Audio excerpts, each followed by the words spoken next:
ದೇವನೇ ಕರುಣಿಸಿ ಕಾಯೋ ನಮ್ಮನ್ನು ಸ್ವಾಮಿ. ಶ್ರೀ ಬಸವೇಶ ನಾನಂತೆ ಬಂದೆ, ಓ ದೇವನಿಂದ ನಾನಂತೆ ನಿಂತೆ, ಕರುಣಿಸಿ ಕಾಯೋ ನಮ್ಮನ್ನು ದೇವನೇ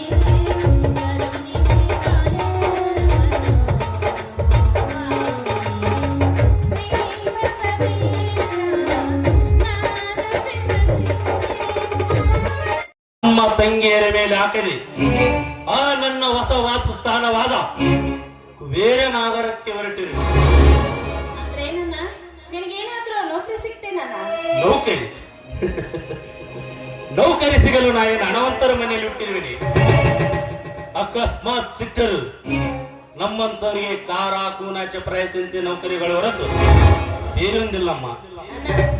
ದುಡಿಮೆಗೆ ಹೆಸರಿಡುವುದನ್ನು ಬಿಟ್ಟು ಪಾಲಿಗೆ ಬಂದಿದ್ದು ಪಂಚಾಮೃತ ಎಂದು ದುಡಿಬೇಕಲ್ಲ. ಪಾಲಿಗೆ ಬಂದದ್ದು ಪಂಚಾಮೃತ ಎಂದು ತಿಳಿದು ಎಲ್ಲರೂ ತಮ್ಮ ತಮ್ಮ ಕೆಲಸವನ್ನು ಶ್ರದ್ಧೆಯಿಂದ ಪಾಲಿಸಿದ್ದರೆ ಇಂದು ನಮ್ಮ ಭಾರತ ಬಡತನದ ಭೂತ ಮನೆ ಮಾಡಿಕೊಂಡಿರುತ್ತಿರಲಿಲ್ಲ.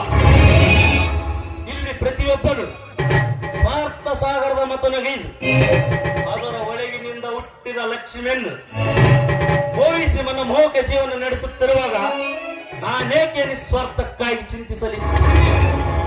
ಸ್ವಾರ್ಥಗಳು ಎಲ್ಲರೂ ಇಲ್ಲ. ಇಂಥ ನಿಸ್ವಾರ್ಥಿ ಜನಗಳು ಅಂತ ಮಹಾತ್ಮ ಗಾಂಧಿ ಇದ್ದಲ್ಲಿ ನಮ್ಮ ದೇಶಕ್ಕೆ ಸ್ವತಂತ್ರ ದೊರಕಿತನ್ನ.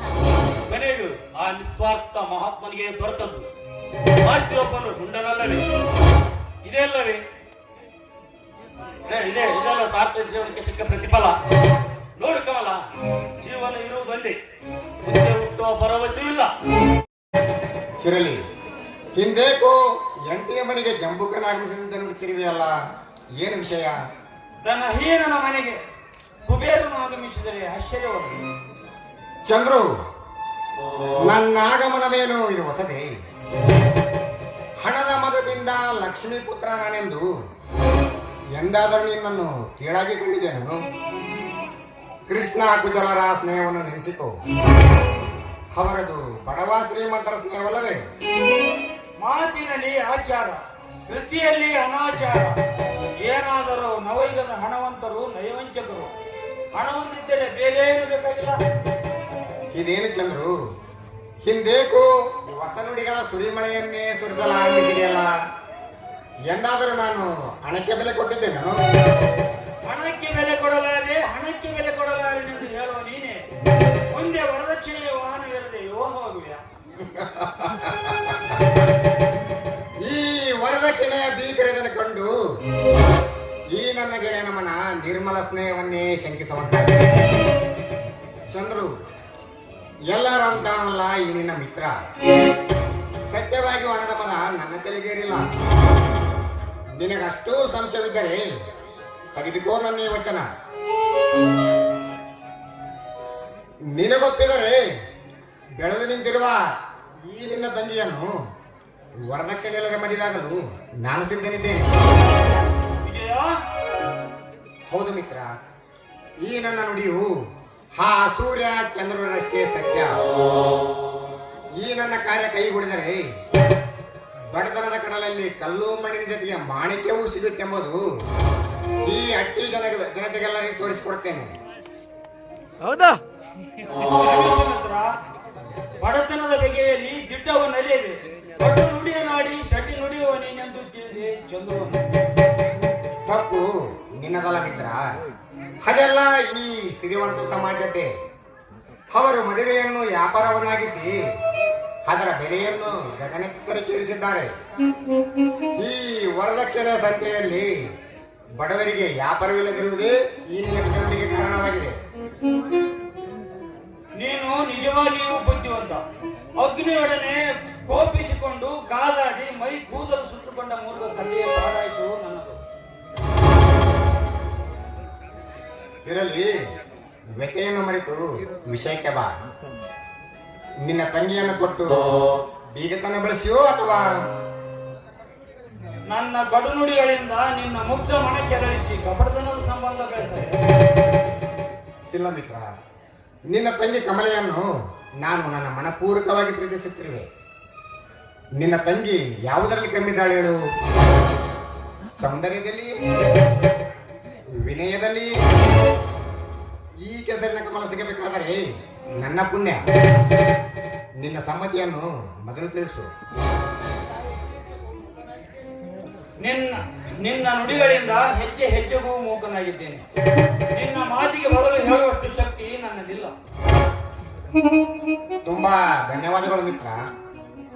ವರನ ನಿರ್ಧಾರದಷ್ಟೇ ವಧುವಿನ ಸಮ್ಮತಿ ಕೂಡ ಅಷ್ಟೇ ಮುಖ್ಯ. ಅದನ್ನು ನೀನು ಕೇಳಿ ತಿಳಿದುಕೋ. ನಾನೇನು ಬರಲೇ? ಬಡವನ ಮನೆ ಚಹಾ ಸವಿದರೆ ಸರಿಯಾಗಿತ್ತು. ಅದರ ಅವಶ್ಯಕತೆ ಏನಿಲ್ಲ. ಶ್ರೀ ಲಿಂಗಾದೂತನ ದಯವಂತಿದ್ದರೆ ನಾಳೆಯ ನಿರ್ಧಾರದ ಈ ಊಟವನ್ನೇ ಉಣ್ಣಬಹುದಲ್ಲವೇ? ನಾನಿನ್ನು ಬರಲೇ? ಬಾಯ್. ವಿಜಯ, ನೀನು ನಿಜವಾಗಿಯೂ ದಯವಂತ. ನಿನ್ನ ನಿರ್ಧಾರವು ನನ್ನನ್ನು ಮೂಕನನ್ನಾಗಿ ಮಾಡಿದೆ. ತಂಗಿ, ವಿಜಯನ ಬಾಳ ಸಂಸಾರದಲ್ಲಿ ಪ್ರವೇಶಿಸಲು ನಿನಗೆ ಇಷ್ಟವಿದೆಯಮ್ಮ? ಹಿರಿಯಣ್ಣನಾಗಿ ನೀನೇ ನಿರ್ಧರಿಸಿರುವಾಗ ನನ್ನದೇನನ್ನ ನೀನು ಹೇಗೆ ಹೇಳ್ತೀಯ ಹಾಗೆ ಹಾಗೆ. ಅಂದರೆ ನಿನ್ನ ಒಪ್ಪಿಗೆ ಕೂಡ ಇದೆ ಅಂತ ಅನಿಸ್ತದೆ. ಈ ಲಗ್ನ ಒಂದು ಆ ಲಿಂಗಾವಧೂತನ ಕೃಪೆಯಿಂದ ನೆರವೇರಿದರೆ ನಮ್ಮಷ್ಟು ಪುಣ್ಯಶಾಲಿಗಳು ಯಾರು ಇಲ್ಲ. ಅಣ್ಣ, ಮಾತಿಗೆ ಕಡಿವಾಣ ಹಾಕಿ ಮೊದಲು ಊಟ ಮಾಡುವ. ನಡಿ.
ಸಹಕರಿಸಬೇಕು.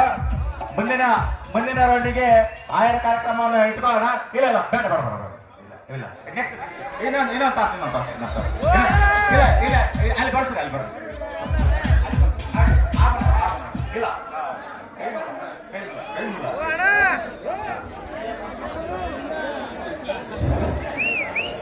ನಾನು ಇಲ್ಲಿ ನಿಧಾನಾಗಿ ಇಲ್ಲಿ ಆಯರ್ ಇಲ್ಲಿ ಬೆಟ್ಟ ಸೈಡ್ನಾಗ ಎಲ್ಲರೂ ಹೋಗಿ ಬರ್ಸ್ಬೇಕಂತ ತಮ್ಮನ್ನು ದಯಮಾಡಿ ಕೇಳ್ಕೊಳ್ತೀನಿ.